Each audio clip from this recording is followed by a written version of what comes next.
All right. Well, good afternoon, everybody. Thank you for joining. My name is Nick Redden, Vice President for ATC, and we appreciate you taking some time out of your afternoon today to ask some questions, hopefully hear some answers that are going to help you in your safe journey.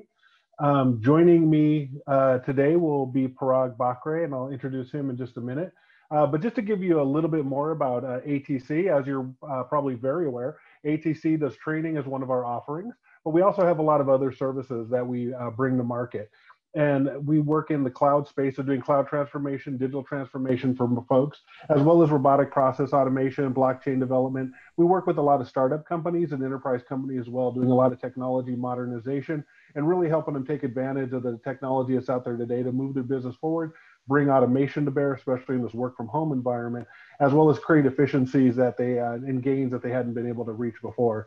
So if your company or is looking at cloud or looking to do some things differently, we could help with that. If they're looking at automations, whether it be through RPA, we could do with that. If they're looking at taking old applications and modernizing them and making them cloud native, love to talk with you about that as well. There's a lot of different things that we bring to bear.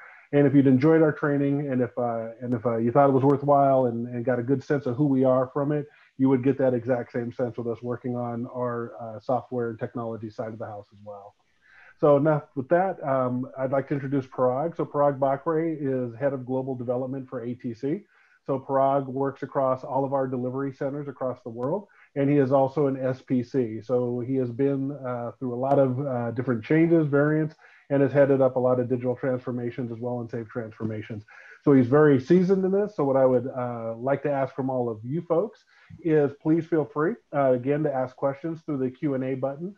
You can also raise your hand if you have a more detailed question, and I'll unmute you so that you can ask him that question. And if there's a follow-up question or something, I know sometimes these questions can get technical with some nuances and details that's a little bit harder to type out, and that's fine as well.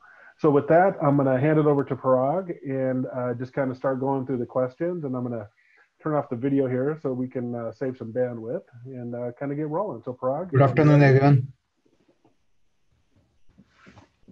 All right. So Parag, we got our first few questions are coming in. And the first one is, a potential client favors less. How do I convey that safe is a better solution?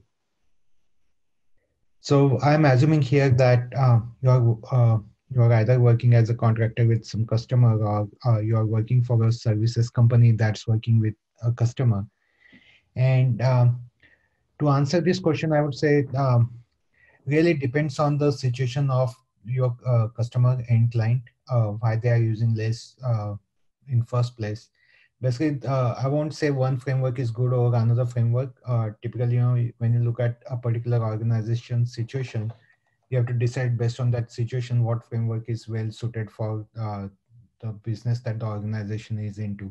But to give you key differences between less and safe, on face of it, they look different, right? There are different frameworks that have been promoted by different organizations.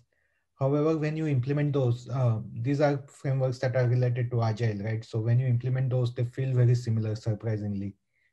However, what I would say is like when you look at SAFe, it's more suited for companies that have 100 or more employees, and where you have multiple Agile teams that need to work together.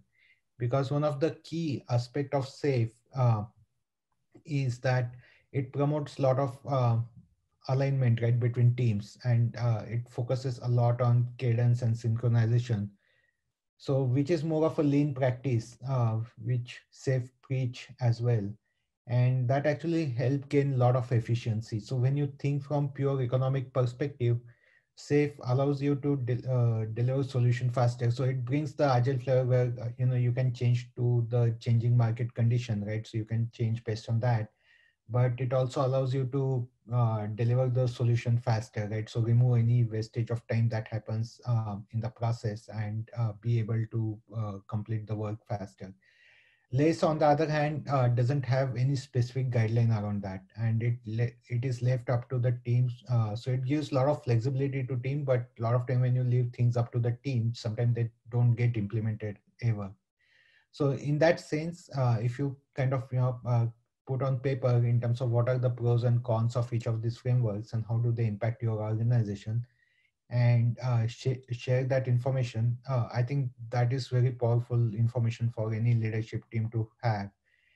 However, other than that, you still need to have some influential people to guide you in terms of convincing leadership, because it's a massive change, right? Whether you are moving from waterfall to safe, or you are moving from any other agile framework into safe, it's still a big cultural change for any organization to go through.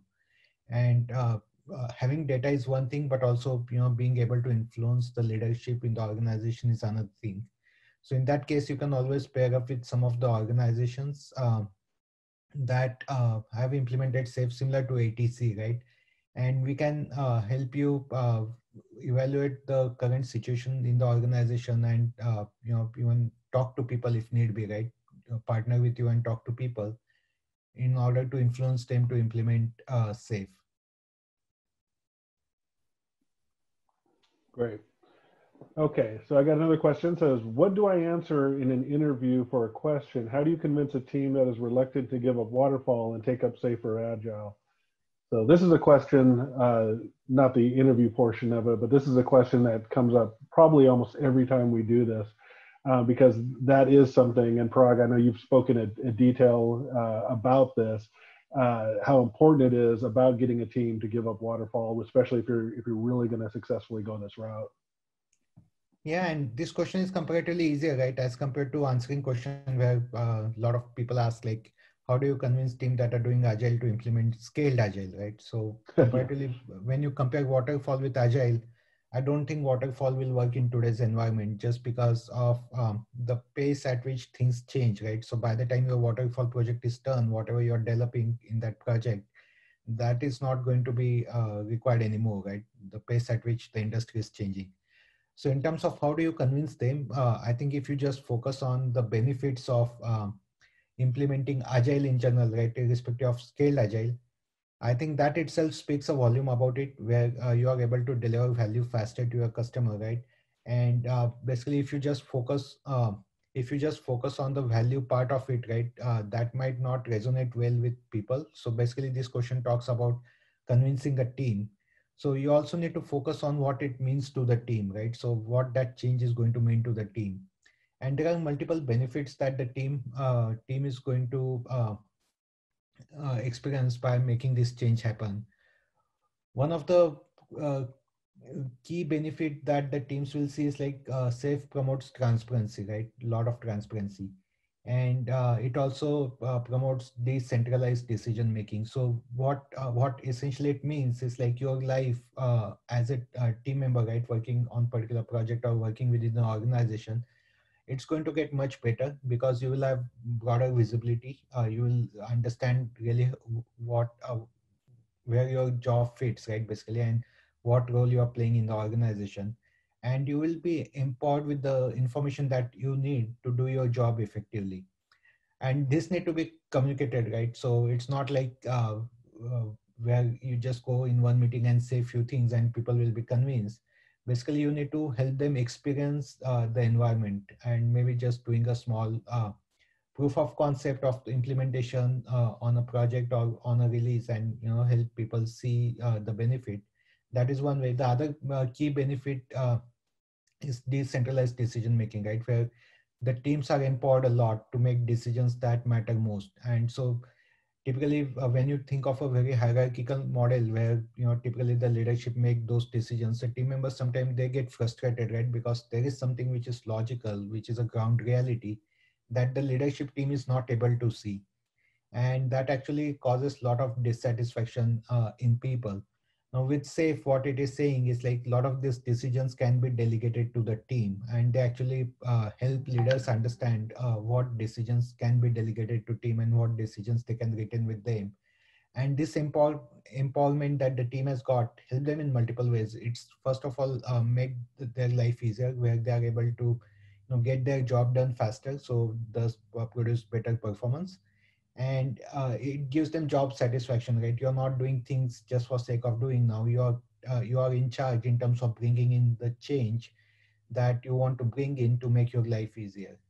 So focusing on those aspects in terms of what each individual is going to get, and these are just a couple of examples, right? There are a lot of other technology choices, etc., that the team will be empowered to make, and that is going to make their life a lot more easier. Even responding to change is going to become easier. In past, like whenever there was a change that was supposed to be made, there was a feeling that people had where they felt like a lot of work they've done is no more required, right? So there was a dissatisfaction that caused because you put a lot of hard work creating something which is no longer required.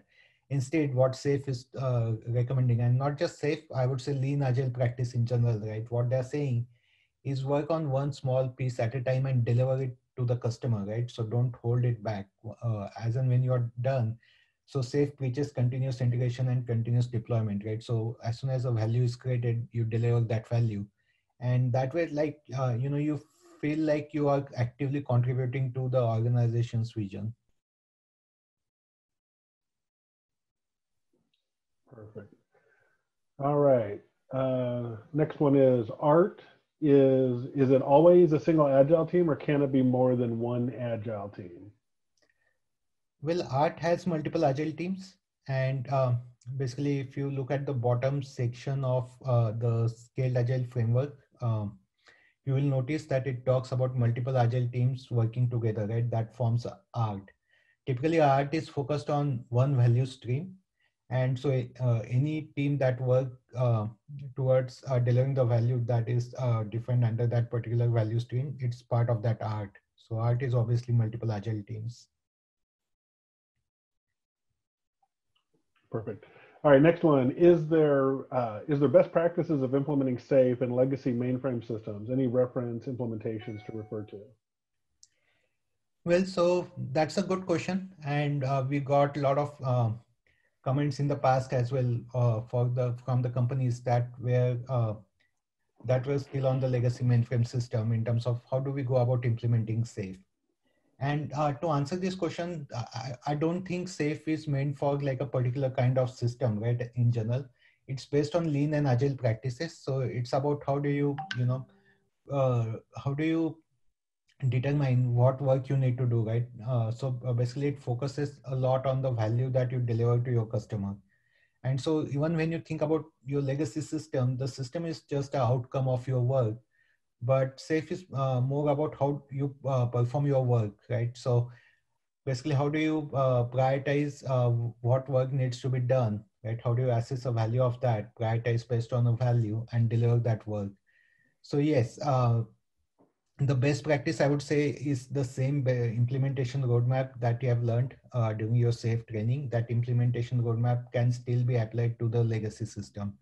And that implementation roadmap, keep one thing in mind, it's not based on like, whether that can be implemented for SaaS product company like or a financial enterprise that use modern application or legacy application. It basically works for all. And what it talks about is like, whenever you want to implement SAFe, the best approach for implementing SAFe is to start with a training, right? Let your organization's leadership and change agents first go through the training, identify your value streams in the organization, irrespective of the system, right? What are the value stream? What do you sell to your customer? So what is the starting point of that, and when does the delivery happen? And then prioritize your work based on that particular value stream, training your entire team on the SAFe framework. And then basically you break down your work, right? Whatever work you are doing in terms of delivering value, you break it down into smaller deliverables, smaller possible deliverables. And then your team work based on priority on those deliverables. So even in mainframe system, obviously you might have multiple system, multiple modules that you are working on.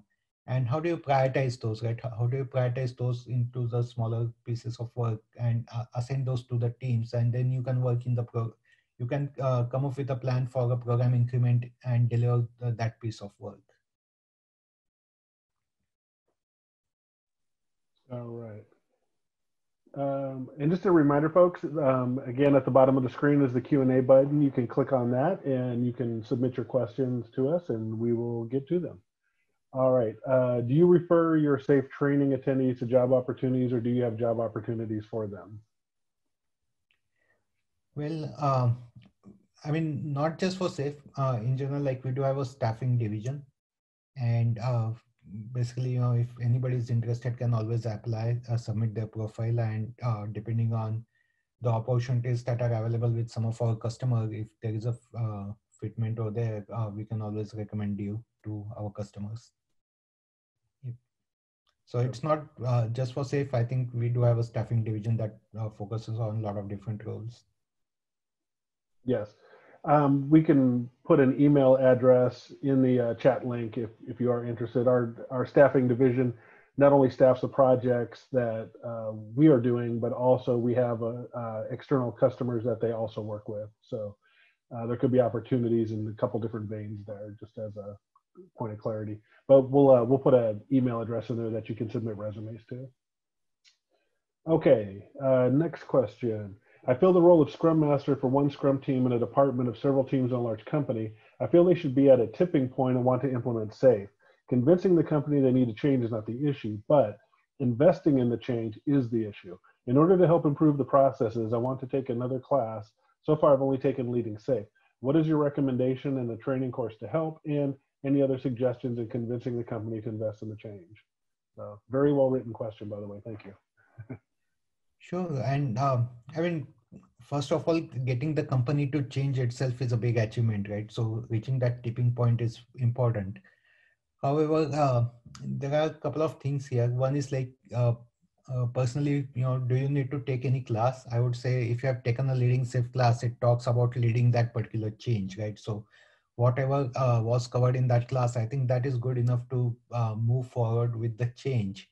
However, it is not enough for one or two individuals to take the class. I think it is important to get the entire team trained on SAFe. And that doesn't necessarily mean that they need to do like a Leading SAFe class. I think there is another class which is SAFe for Team, which is typically focused on a generic training on SAFe, which help teams understand what that change mean to them, right? So basically, if the organization implements SAFe, how are they supposed to operate in that environment? And that class covers those basic aspects. So it is highly recommended that you do a kind of private class for your team, where you pull all the team members that are going to participate in that change, and understand what that change is going to mean for their job. The other thing that is important here, basically, it's not enough to just convince your leadership to implement SAFe, right? It is important to make them participate in the change. We have seen in a lot of cases where the leadership team was very positive, right? However, they felt that they just need to delegate this change to somebody in their organization. Now, believe me, it's a massive change, and there are going to be a lot of challenging situations where things are not going to go in the way you wanted them to go, right? People might interpret things differently, things might get messed up. And basically, if your leadership team don't have buy-in, there will be a tendency to change to something else very immediately after implementation is done. So typically, in our experience, when companies implement SAFe, we always tell companies that your first program increment, right, your first PI, consider it as a failure from delivery perspective, because there are a lot of things that you will uncover when you start implementing SAFe, but it is going to be success from learning perspective. However, what we have seen is like companies make decisions based on their experience in the first PI itself, right? The moment they start seeing some failure in terms of delivery, they start thinking that SAFe is not working. And there is a tendency of either going back to the old way of doing work, or there is a tendency to figure out some other framework or some other solution that they feel might be better than SAFe. So I think convincing your team, letting them know that this is a change that we are going to undergo, and we might experience some failure in the beginning, but eventually it will lead to success, right? So having a bit of patience there and being supportive right throughout that change is important. And in some cases, the leadership team will have to pitch in. They will have to come and explain to people why this change is important, and what a particular failure mean, right? And whether or not they should get alarmed based on that failure, or it is something that is still that was expected, right? Maybe that was already anticipated, and getting people comfortable with it is important. The other important thing is like you need more people that support you throughout this change. It's a massive change, and one person cannot manage the entire change. lot of individuals, what they do is like they reach out to some agile coaches or some companies like ATC who are partnered with Scaled Agile, and they pull these people in for a temporary duration, right, of 2 months or 3 months to just help with the change, where these people have seen a lot of situations, right, a lot of these challenges that you might come across during the implementation. And based on the experience of implementing SAFe in other companies, they can help you guide through the situation, because we have seen these situations many times, right? A lot of challenges that you might see for first time, we might have gone through those challenges already, and we might know what is the best way to navigate through those challenging situations. All right. So my organization, next question. And just a reminder, you can click on the Q&A button at the bottom of the screen and submit your questions and we will get to them.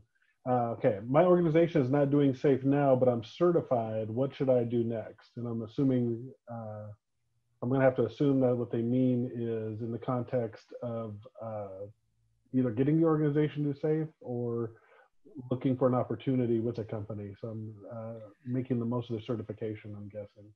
Yeah, I think this is a great question actually, because just getting certified is not going to bring you success, right? That everybody knows.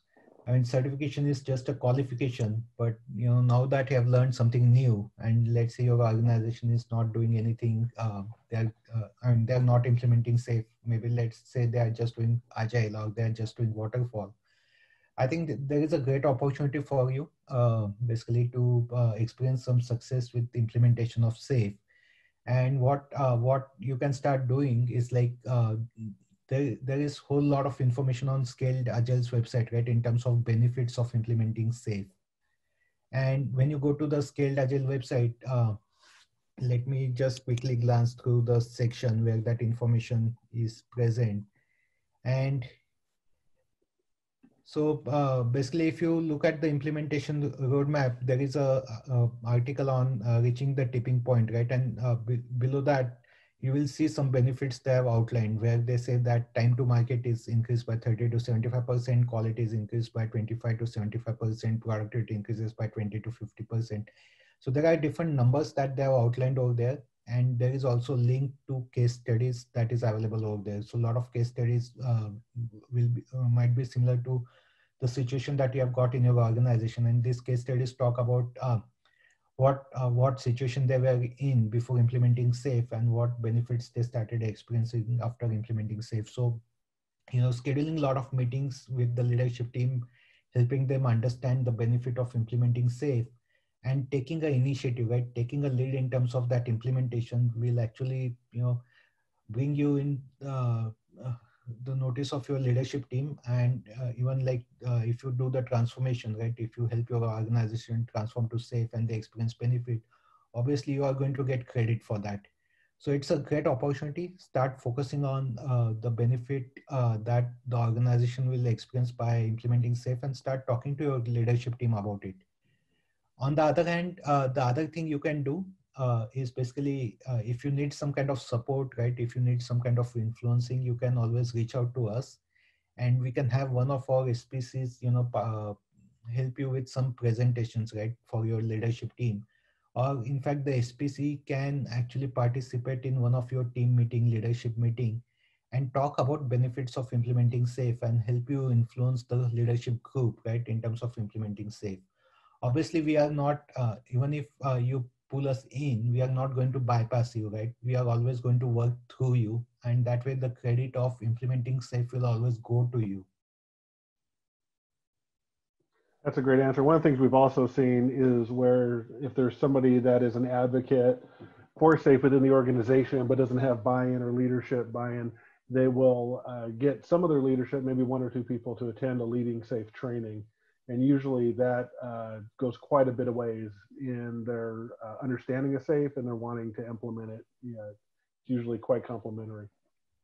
And I mean, influencing leadership teams sometimes is not easy, right? Even if sometimes you have numbers, etc., it still takes additional talking, additional discussion.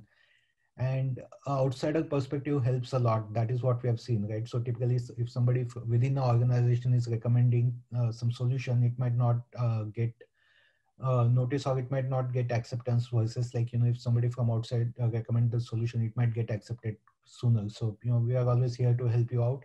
And so if you want to discuss your specific situations, if you want to, pull us into some meetings, we are always open for that. Definitely. All right. How can you remotely do PI planning effectively? And I'm assuming because today's work from home environment is where this is coming from. Well, that's a great question. And this question was there right from the beginning, right? Where SAFE was actually recommending people to do it in person rather than doing it remote. But because of COVID situation, things changed. However, even in the previous days when the COVID situation was not there were teams that were distributed, and there was no way for these teams to come together in one location for PI planning because of the expense, etc., that they would incur just to attend that particular meeting. And we kind of practiced remote PI planning in the past as well, even before the COVID situation. The important point for the remote doing PI planning meeting for the remote participant, the technology is key to it, right? So your conferencing facility and the online tools that you are going to use for PI planning, they are important, and they are no different than what you actually if you have attended like online course, right? Safe online course. Those are the tools actually that you use during your training. Those are the kind of tools you need even for the remote PI planning meeting. Other than that, I don't think it is any different. The only additional thing that you need in terms of support is like you need one person during that PI planning meeting who can actually work on resolving the technical issues that people might encounter during that meeting. So that is a key point. And if you notice during our training as well, we do, the trainer is doing the training, right? Helping you navigate through tools, etc. But we always have a training coordinator in place to work on the issues that come during the training. And you need to take a same approach during the remote PI planning meeting as well, where there is one person who is not actually participating in that particular PI planning activity, like is not playing any role on the team, right? But is there just to support with any technical issues. And then other than that, you just need to have like good conferencing facility, some ALM tool that help you create some artifacts like stories, dependencies, features, etc. online. And then maybe like a collaboration channel, right? Similar to Slack or anything that your organization is using, so that people are not constrained in terms of being available there and communicating with each other, right? So as long as these facilities are taken care of, I don't think it is any different than being in person versus doing it remote. Awesome. All right, next question. How big does an IT team need to be to effectively implement SAFE? I think if you look at this is one of the exam question, by the way, as well in SAFE, like, what is a typical art size? And they say somewhere between 50 to 125. So that, I mean, if you have a team of approximately 50 people, now, does it mean that if you have 49 people, you should not do SAFE? Well, you can always do SAFE, right? So even if you have a team of 40 members, you can always do, but the typical size, recommended size is between 50 to 125. Correct. We want to get, this is a big question. We want to get started with SAFE. What are the steps? Sure. Well, so I think it really depends on where you are when you say you want to get started with SAFE, right? There are a couple of points that Scaled Agile has mentioned. So if you look at the implementation roadmap, they say that you need to reach the tipping point first. And so the tipping point can be reached in a couple of ways, right? One is like you obviously have like some issue that is going on in the organization, like a burning platform, like maybe some system is severely impacted or your organization as a whole is impacted, right, severely. And if you don't make this change happen, you might run out of business. So that is one situation which will happen automatically, right? So if that happens, there will be a need for change that will come automatically. The second way you reach tipping point is like there is a proactive leadership, right? So the leadership team is proactive enough to identify the changing market condition and they anticipate a change, right? So they realize that there is a change that is going to happen, and if they don't start working on that now, it will be too late in the game. And so basically helping the organization reach that tipping point is important. And the next important step is to influence your leadership team, right? Influence your leadership team and the change agents in the organization. And the best way to do that is to send them to the Leading Safe class, even if they don't want to get certified, right? Having them sit through 2 days of training course, not to get trained, but to understand what possibly they can do, right? What possibilities exist in the market to address a particular situation.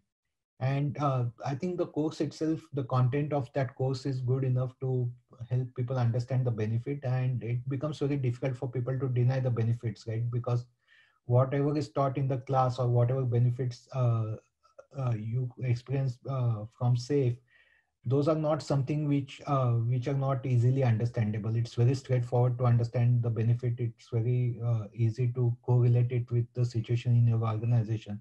So letting them attend the course is good. And then the rest of the part, I mean, the safe implementation roadmap has come out of the best practices, right, of implementation.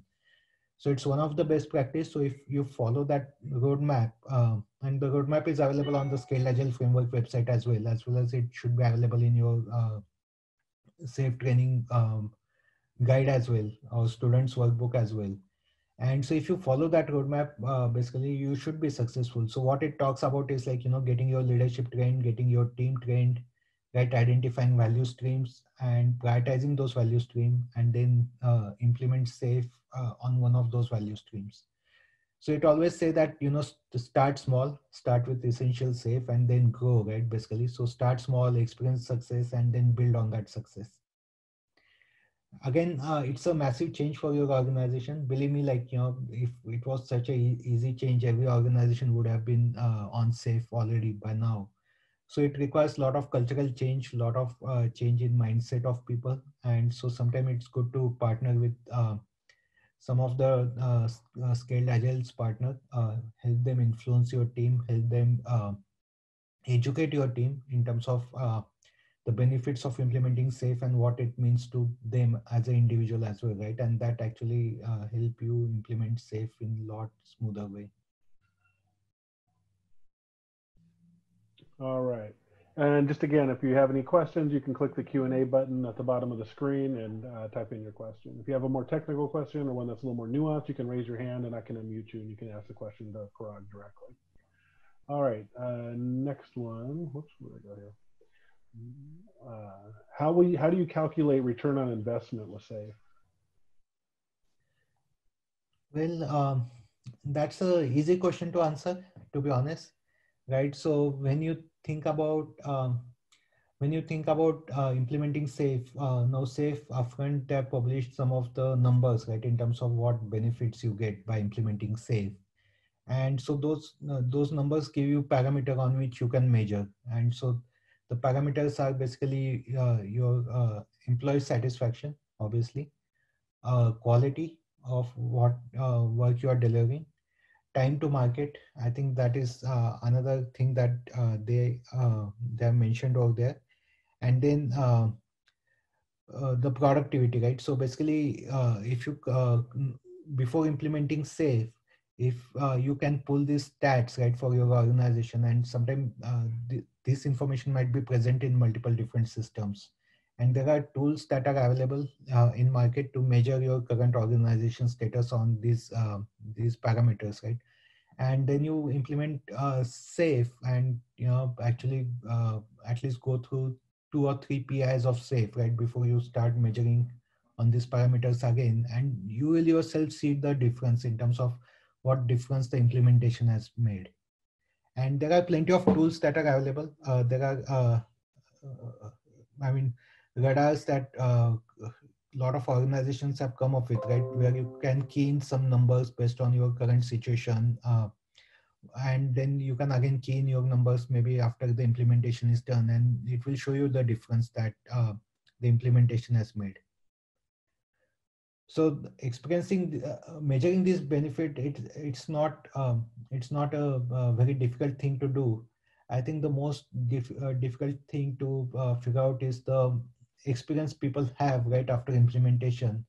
And I think it will reflect in the employee satisfaction, right? So after you're done with 2 or 3 PI, does your team feel happy about what they are doing, or do they feel that implementing SAFe has made their life difficult? I think getting that feedback is most important thing.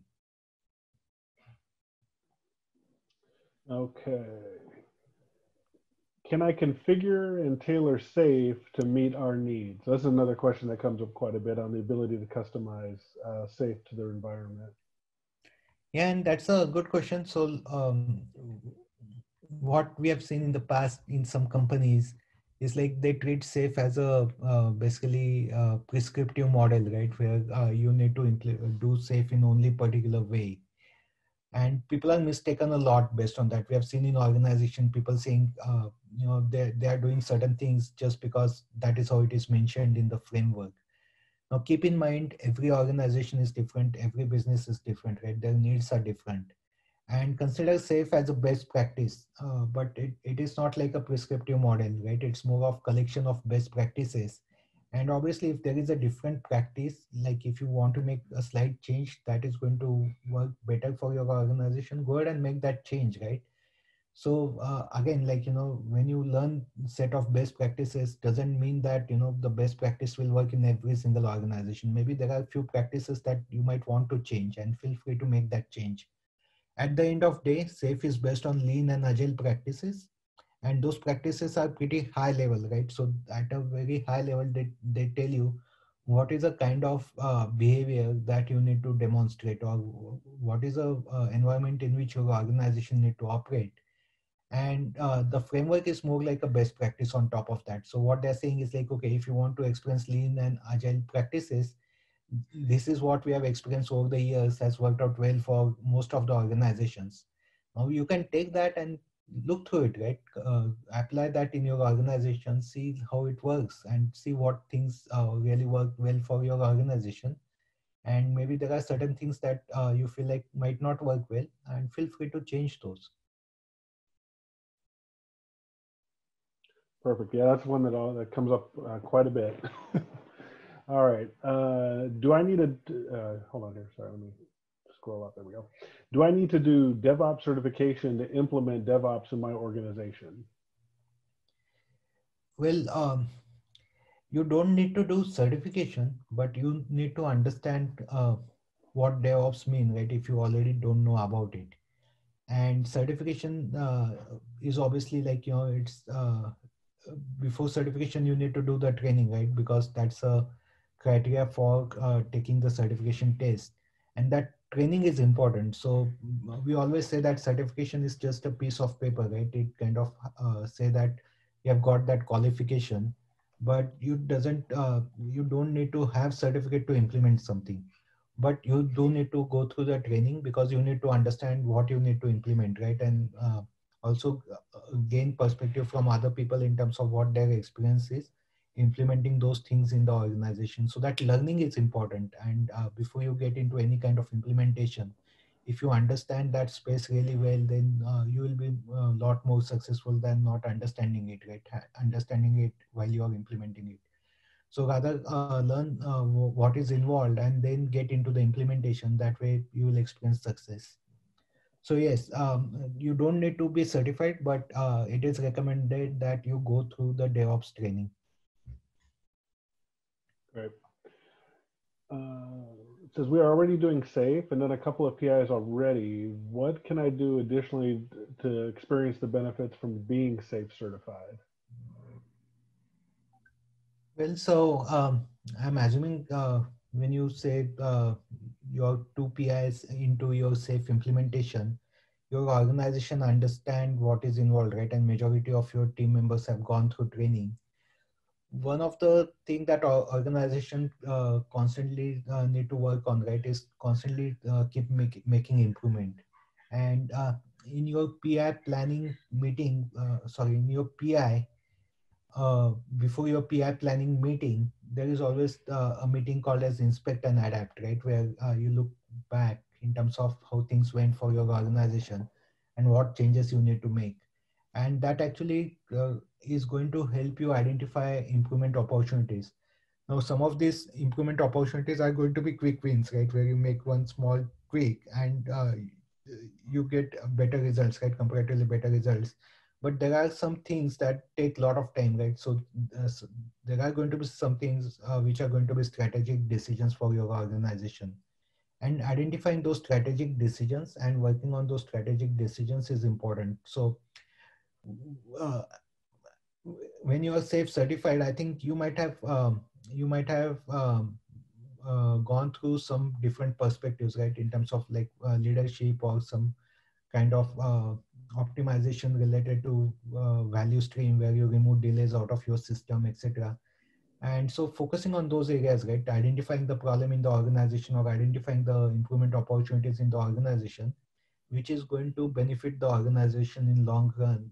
I think those are the important things that if you take initiative on those and implement those in your organization, you will start experiencing success as an organization, as well as you will experience success on your personal front by adding value to the organization.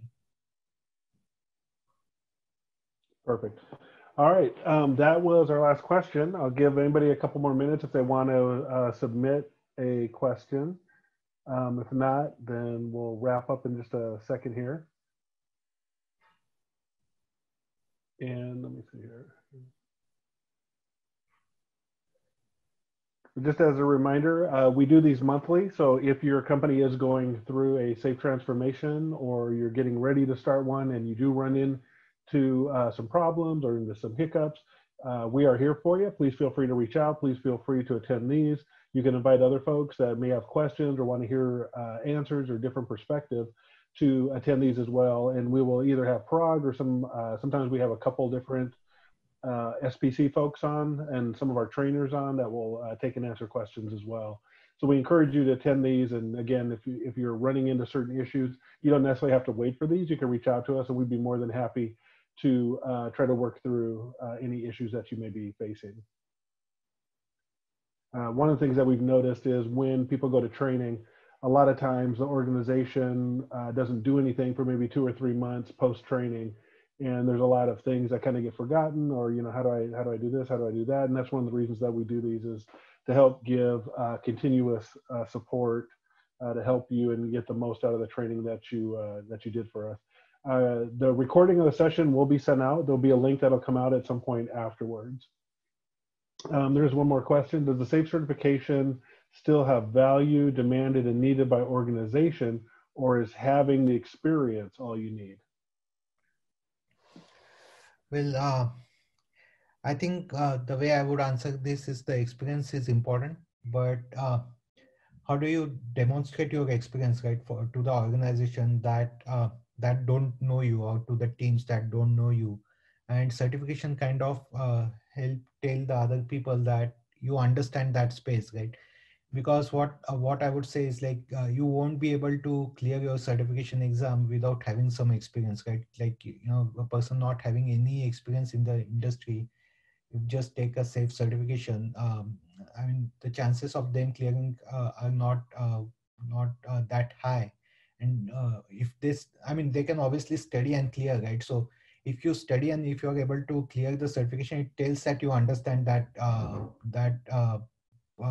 whatever that course content was, right? Whatever it was covering, whether it's the leading safe or safe for Scrum Master, it at least tell the other organization that you understand the space. And so certification is just like just a piece of paper that tell the organization that you understand that, but that underlying learning, the underlying experience, obviously that is important. Yeah, I don't disagree. I think a certification is very helpful, not just because we do training and things like that, but I think it helps give organizations the view and the understanding that you've been through the training, you understand the pitfalls, you understand the end-to-end process, as opposed to people that kind of learn it on the go. It's just a little bit different. I think it gives companies a little more comfort from the folks that wouldn't have it, that you're kind of on board. Plus, going through the training opens you up to not only a company like us that can help you with knowledge and understanding of different domains and so forth, but also to scale Agile's website and the forums and community and all the resources that they offer as well. All right, so that was the last question that we had. So again, I want to, oh, sorry, go ahead.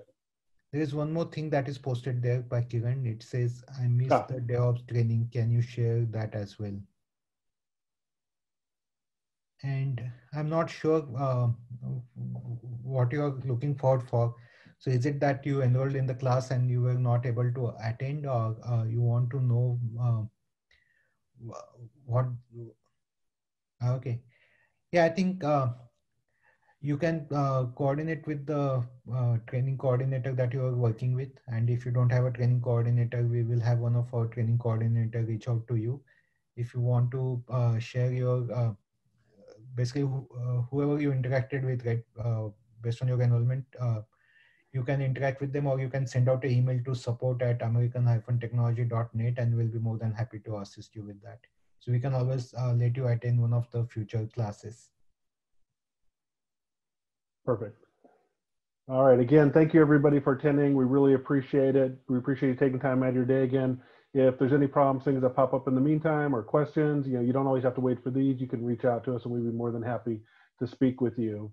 Any other technology issues come up, or solutions, or your company's looking to do things, also, we would love to be a part of that conversation as well. So thank you again for attending, and enjoy the rest of your day. Thank you all.